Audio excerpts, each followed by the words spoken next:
नमस्कार। मुद्दा तो है, मैं आपका स्वागत है। मैं हूं आपके साथ ब्रजेश चौक से। आज मुद्दा है जीत का फंडा, आदिवासी एजेंडा। मध्य प्रदेश में आदिवासी वोटर्स वो सीढ़ी है जिसके बिना सत्ता तक नहीं पहुंचा जा सकता। लिहाजा आदिवासियों को लुभाने में बीजेपी और कांग्रेस कोई कसर नहीं छोड़ रही। बीजेपी की तरफ से केंद्रीय नेताओं ने आदिवासियों पर फोकस करना शुरू कर दिया है। बीजेपी तो लगातार आदिवासियों के लिए काम कर रही है। हालांकि आदिवासी वोट बैंक को साधने में जुटी बीजेपी पर कांग्रेस हमलावर है। लेकिन सवाल यह है, 2018 में जिन आदिवासियों के सहारे कांग्रेस सत्ता का स्वाद चख पाई, उनके लिए कांग्रेस के पास नया क्या है? क्या पुराने कामों के सहारे ही कांग्रेस आदिवासियों को रिझाने की कोशिश कर रही है? सवाल तो यह भी है कि जिस तरह आदिवासियों के लिए बीजेपी ने काम किया, क्या उनके आगे कांग्रेस टिक पाएगी? आज इन्हीं सवालों के इर्द गिर्द चर्चा करेंगे, लेकिन पहले देखिए ये रिपोर्ट। आदिवासियों को साधेंगे तो सूबे की सत्ता तक पहुंचेंगे। जी हां, मध्य प्रदेश में सत्ता की चाबी आदिवासी वोटर्स के हाथ में है। जिस राजनीतिक पार्टी ने भी इस वर्ग को साधा, उसको ही सूबे की सत्ता हासिल हुई। इसलिए बीजेपी लगातार आदिवासियों को साधने में जुटी है। बालाघाट में बीजेपी ने वीरांगना रानी दुर्गावती के बलिदान दिवस पर गौरव यात्रा की शुरुआत की।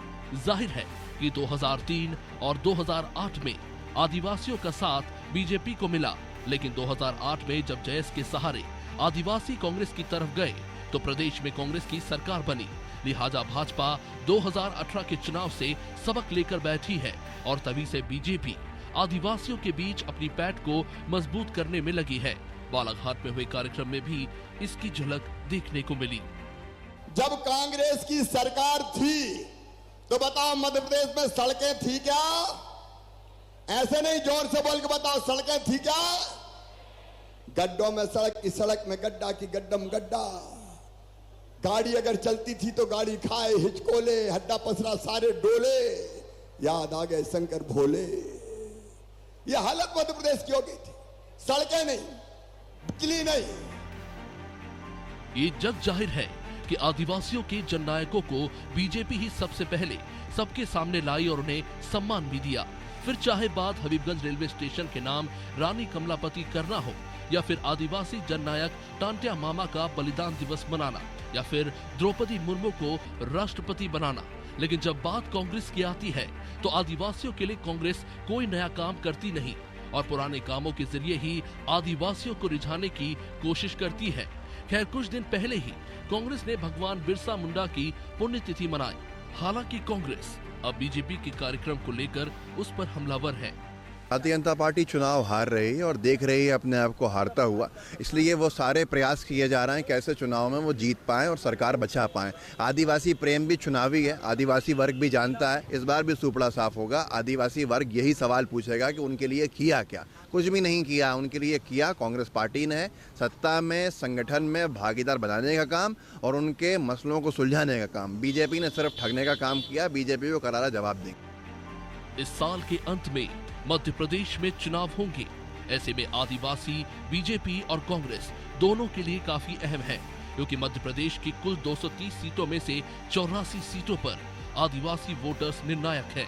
2013 के विधानसभा चुनाव में आदिवासी वर्ग के लिए आरक्षित 47 सीटों में से बीजेपी ने 31 सीटें जीती थी, तो कांग्रेस के खाते में सिर्फ 15 सीटें आई थी। लेकिन 2018 के चुनाव में बीजेपी सिर्फ 16 सीटें ही जीत पाई, जबकि कांग्रेस ने कुल 30 सीटें जीती थी। इसलिए बीजेपी और कांग्रेस आदिवासियों को लुभाने का कोई मौका नहीं छोड़ना चाहती।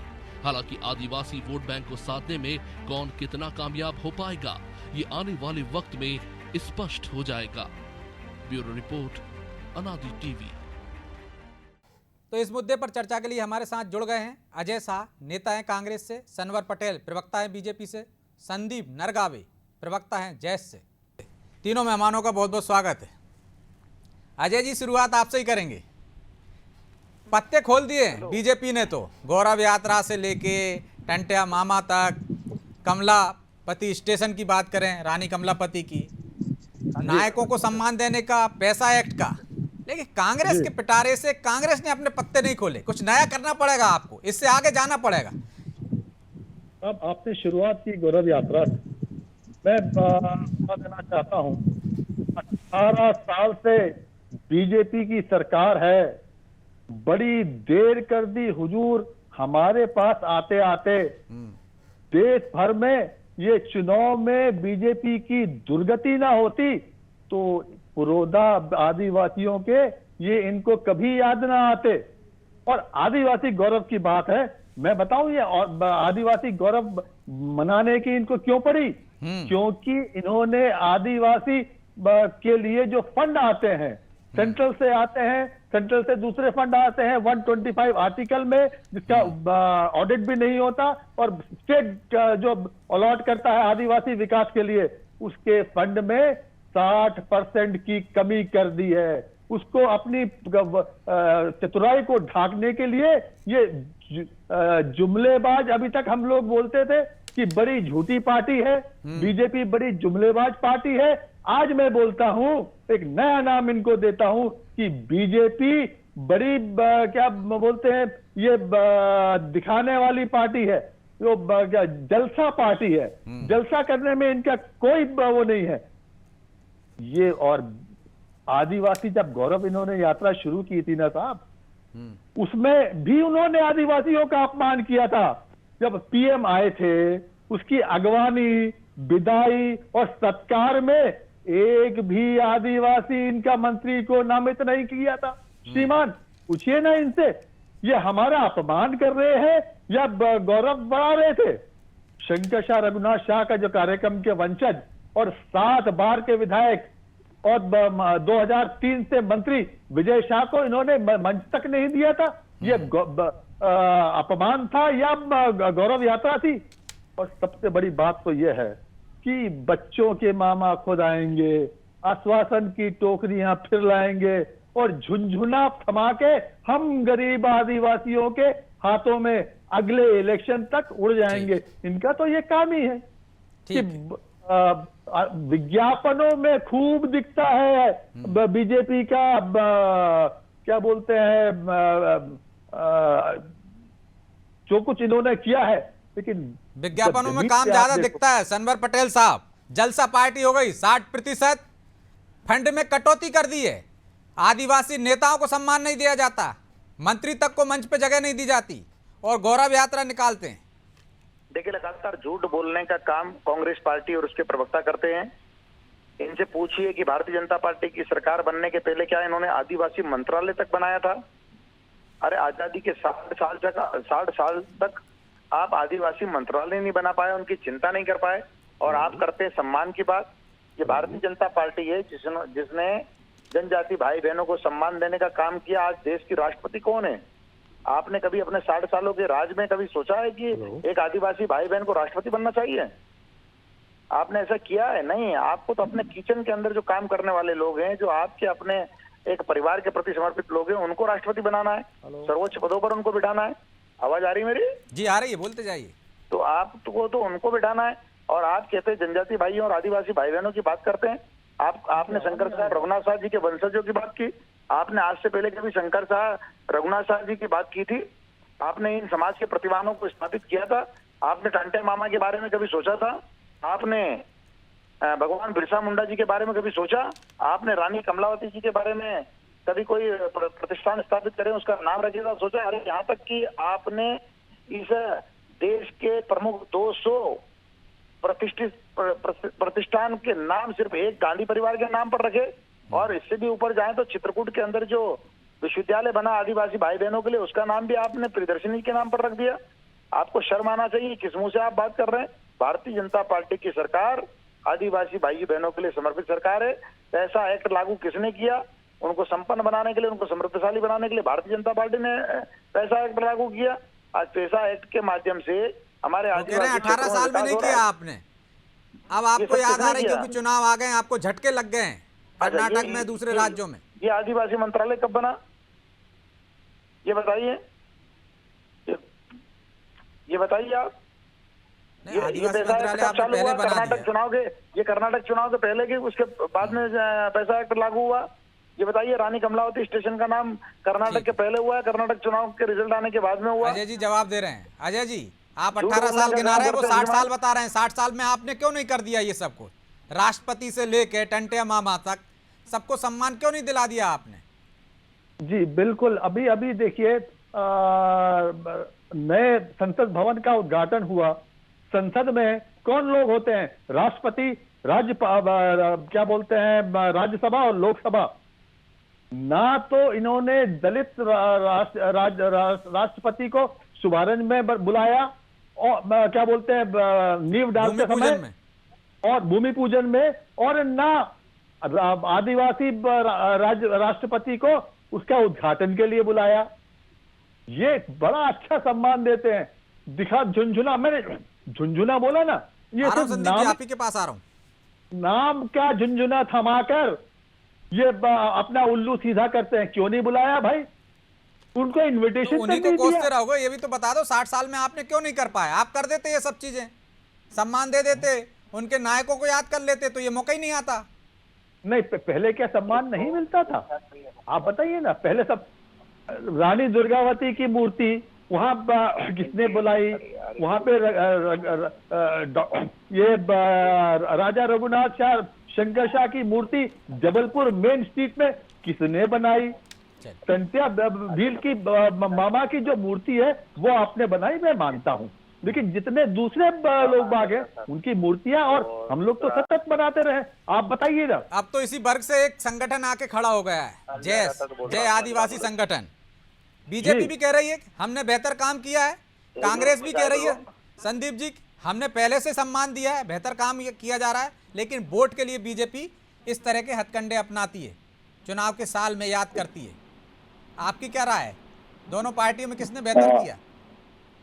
देखिए सर, मेरा तो स्पष्ट इस चीज पे कहना है कि जो कंस्ट्रक्टिव होगा उसी से आदिवासी का जो जीवन है उसमें परिवर्तन आएगा। मेरा सीधा सा मानना ये है कि कोई सी गौरव यात्रा निकालने से या फिर कोई मूर्ति की स्थापना करने से या फिर टंटे मामा का जयंती बनाने से इन सब चीजों से कोई परिवर्तन नहीं आने वाला है। आज के समय में आदिवासी जो पेयजल के लिए तरस रहा है, आज के समय में जो आदिवासी समाज जो है वो अपनी सिंचाई ठीक तरीके से अपनी भूमि का सिंचाई करने की पानी जो होता है उसके लिए तरस रहा है। आज के समय में आदिवासी समाज की जो छोटी छोटी बच्चियां जो है वो पलायन डांस में शोषण हो रहा है। तो हम ये चाहते हैं कि हमारे क्षेत्रों का विकास हो। ये जो चीजें जो होती है, तो संदीप जी दोनों चीज नहीं होना चाहिए क्या? सम्मान नहीं मिलना चाहिए? ऊपर के पदों पर इस वर्ग से कोई नहीं जाना चाहिए क्या? दोनों चीज होना चाहिए, विकास का काम भी होना चाहिए, सम्मान भी मिलना चाहिए। जी सर, सम्मान मिलना चाहिए। हम चाहते हैं कि हमें सम्मान मिला है, लेकिन ये जो एक जो जैसे कि हमारे बीजेपी के जो प्रवक्ता है उन्होंने कहा कि हमने राष्ट्रपति बना दिया आदिवासी समाज की बेटी को, तो उन्हें सम्मान अगर असल में दिया जाना था तो जब संसद भवन का निर्माण जब वहाँ पे उद्घाटन हुआ था तो उन्हें क्यों नहीं बुलाया गया? क्यों उनके द्वारा उनसे उसका उद्घाटन नहीं किया गया? कहीं ना कहीं तो उनके अंदर उद्घाटन में बुला लेते तो सम्मान हो जाता। उन्होंने इस प्रकार से नहीं की। सिर्फ उद्घाटन में बुला लेते तो आप मान लेते कि सम्मान हो रहा है इस पार्टी में।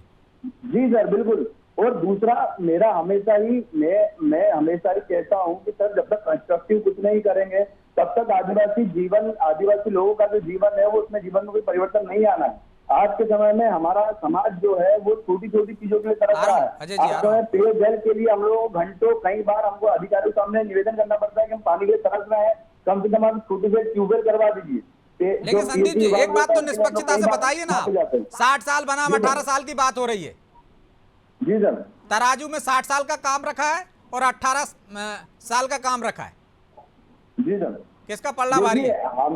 हमें ना ही पहले कोई ऐसा प्राथमिकता दी गई और ना ही अभी के समय में सरकारों द्वारा प्राथमिकता मिल रही है। पहले जो स्थितियां थी वो जो स्थितियां थी उसके बाद में भी अभी वही स्थितियां रही है। कोई भी बदलाव नहीं पैसा एक्ट से लेके बात करें। जी सर, पैसा एक्ट से लेके बहुत सारी योजनाएं हैं आपके लिए।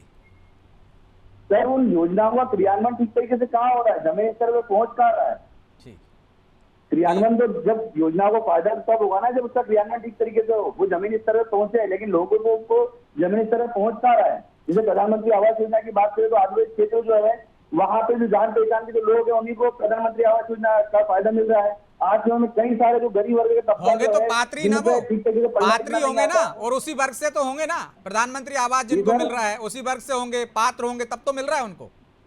नहीं सर, पात्र मिल रहा है लेकिन उनके पार्टी से जो संबंधित लोग जो उन्हीं को मिल रहा है, लेकिन जो असल में जो गरीब है जिसे मिलना चाहिए उसे तो। पटेल साहब, भेदभाव हो रहा है योजनाओं में, और जो योजनाएं हैं आपकी संदीप जी कह रहे हैं उनका क्रियान्वयन ढंग से नहीं हो रहा है। जी सर, इसका जवाब दीजिए, फिर मैं अजय जी के पास जाऊंगा। पटेल साहब। और संदीप जी क्यों कह रहे हैं, ये उनकी क्या मजबूरी है? जी सर। वो तो कह रहे हैं क्रियान्वयन सही से नहीं हो रहा है, योजना तो ठीक बता रहे हैं और चीन चीन कर दे रहे हो आप अपने लोगों को। 15,000 रुपए इंदिरा आवास योजना में मिलते थे और उस समय के प्रधानमंत्री कहते थे कि मैं 1 रुपया डालता हूं और नीचे 15 पैसे जाता है। आज अगर 2.5 लाख रुपए उस स्कीम में डलता है तो पूरा 2.5 लाख रुपया हितग्राही के खाते में जाता है। ये ऐसी योजना है। अब उसके बाद भी अगर विपक्ष जी पटेल साहब, अजय जी वो तो कह रहे हैं आपके दौर में 1 रुपए डालते थे 15 पैसा पहुंचता था, ऐसा राजीव गांधी ने खुद कहा था। अब तो 2.5 लाख डालते 2.5 लाख पहुंचता है। हाँ जी हाँ, पहले फर्क इतना हुआ है कि पहले क्या बोलते हैं पैसा ले लेते थे, अब तो एडवांस में लेते हैं। 2.5 लाख अगर लेना है, क्योंकि ऑनलाइन है, गड़बड़ी नहीं कर सकते, पहले आप पैसा दे दीजिए फ्रंट, अपफ्रंट जिसको बोलते हैं, उसके बाद ही आपका नाम रिकमेंड होगा और तभी आपके वहां से पैसा आएगा। फर्क इतना ही हुआ है। फिर दूसरी बात, ये 2-3 योजना का बड़ा बब्बा वो बोलते हैं सब जन धन योजना, जन धन योजना, ये प्रधानमंत्री गृह योजना जिसकी ये बोल रहे हैं, है ना, ये जो लोग योजना है ये तो कांग्रेस की योजना है। पैसा कानून किसने बनाया? कांग्रेस ने बनाया। इन्होंने तो सिर्फ नाम चेंज किया है। इसलिए मैं कहता हूं कि तो लागू ये तो पहले भी नहीं था ना अजय साहब, ये लागू तो पहले भी नहीं था ना पैसा एक्ट, आपने बना लिया, कागजों में रखा रहा। यस, तो देखिए 1996 में बनाया, नोटिफिकेशन 98 में हुआ, 2003 में हमारी सरकार चली गई। 2003 की सरकार से ये लोग क्या सो रहे थे या कुंभकर्ण की नींद सो रहे थे क्या? ये जब इनको पिछले महीने 2017 में मार पड़ी कि 47 आदिवासी सीटों से ये 31 कांग्रेस के पास आ गई, तो घबरा के इनको कुंभकर्ण की याद आई और नींद खुली, और कुंभकर्ण जब जागा तो उसने धड़ाधड़ ये इम्प्लीमेंट किया। देश के हमारे कार्यकर्ता वहां बैठे, इनसे पूछ लीजिए कि जितने लोग भी समन्वयक बनाए हैं, उनकी परीक्षा हुई, उनको अपॉइंटमेंट लेटर लेकिन होल्ड कर लिया, और बीजेपी के लोग जो आरएसएस से संबंधित है लेकिन उनको अजय जी, बिना तो फिर आप पर भी लागू होता है ना। आप 18 साल की बात कर रहे हैं तो आप 96 में लाए, 98 में आपने नोटिफिकेशन जारी किया, तो चुनाव से पहले ही क्यों लाए? आप पहले ही कर देते, आपके पास तो पर्याप्त समय था। वो तो कह रहे हैं 60 साल तो आप ही ने राज किया। 98 में नोटिफिकेशन हुआ, 2003 में तो हमारी सत्ता चली गई। तो इससे पहले तो 10 साल आपकी सरकार रही ना। अरे सर 98 में तो क्या बोलते हैं नोटिफिकेशन आया ना, और 2003 में हमारी सत्ता चली गई। ठीक है और पटेल साहब, 2018 में जो झटका दिया आदिवासियों ने, इसलिए आपको याद आ गई।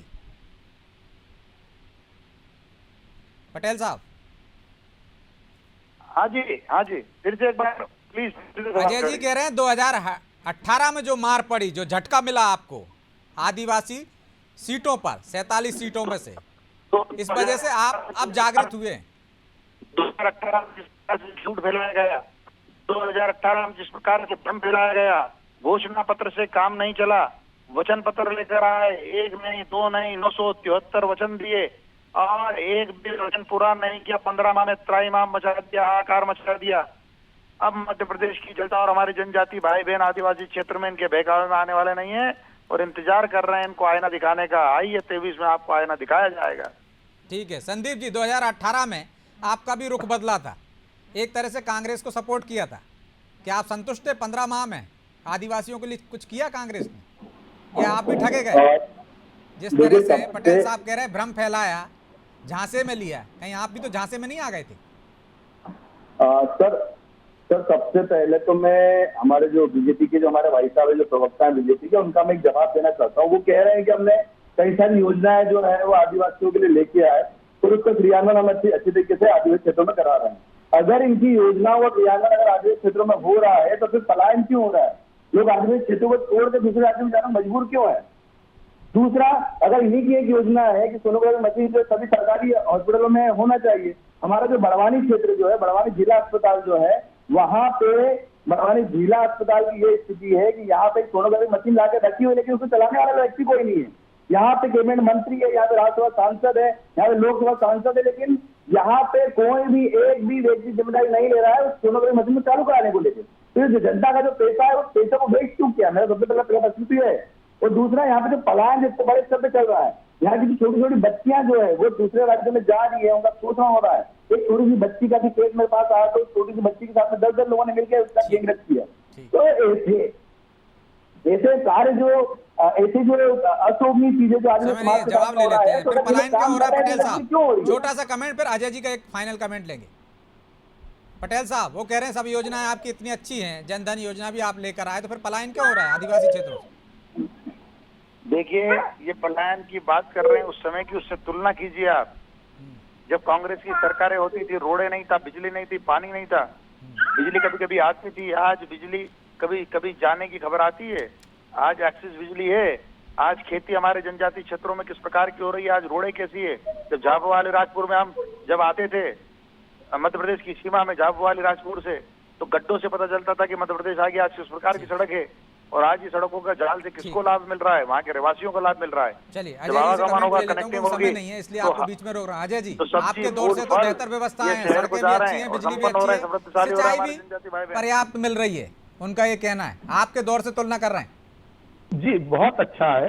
अगर हमारे दौर से अच्छा है तो 2018 में जो 31 सीट आदिवासी क्षेत्र में कांग्रेस को क्यों मिली? इतना ही अच्छा काम था इनका। कह तो रहे भ्रम फैला दिया।